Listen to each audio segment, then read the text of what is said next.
तुम्ही पाहत आहात MCN न्यूज मराठी। मूर्तिजापूर तालुक्यातील शेतकऱ्यांसाठी शासनाकडून विविध योजना राबविण्यात येत आहेत व प्रशासनाकडून त्याची प्रभावी अंमलबजावणी देखील करणे सुरू आहे। शेतकऱ्यांना स्वतःचा पीक पेरा स्वतःच भरण्यासाठी ई पीक पाहणी ॲपची सुविधा उपलब्ध करून देण्यात आली आहे। शेतकऱ्यांनी आपल्या मोबाईलमध्ये ई पीक पाहणी ॲप Google Play Store मधून डाउनलोड करावे। ज्यांच्याकडे मोबाईल नाही त्यांनी कुटुंबातील सदस्याच्या मोबाईलचा आधार घ्यावा। तसेच एका मोबाईलवरून किमान 100 शेतकरी यांचे पीक पाहणी नोंदवण्याची सुविधा ॲप मध्ये उपलब्ध आहे।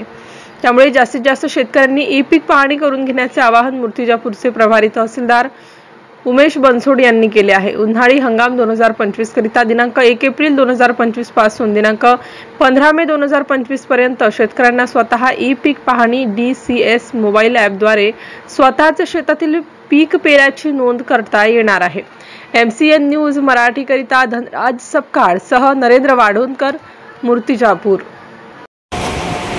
मी मूर्तिजापूर तालुक्यातील सर्व जनतेस आवाहन करतो की त्यांनी आपली ॲग्रिस्टॅगची नोंदणी ही करून घ्यावी, कारण आपला फार्मर ID जर तयार झाला नाही तर आपणास भविष्यात येणाऱ्या योजनांचा आपणास लाभ घेता येणार नाही। करिता मी पुनश्च मूर्तिजापूर तालुक्यातील सर्व जनतेस सर्व खातेदारास आवाहन करतो की आपण आपली ॲग्रिस्टॅगची नोंदणी करून आपला फार्मर ID तयार करून घ्यावा।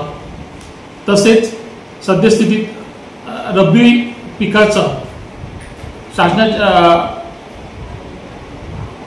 ई पीक पाहणीमध्ये पिकाची नोंदणी करणे आवश्यक आहे। याकरिता दिनांक 15 मे 2025 पर्यंत शेतकरी स्तरावरून ई पीक पाहणी करावायची आहे। तरी आपण आपल्या मोबाईल ॲपद्वारे आपली ई पीक पाहणीची नोंदणी करून घ्यावी अशी मी सर्व जनतेस आवाहन करतो। धन्यवाद।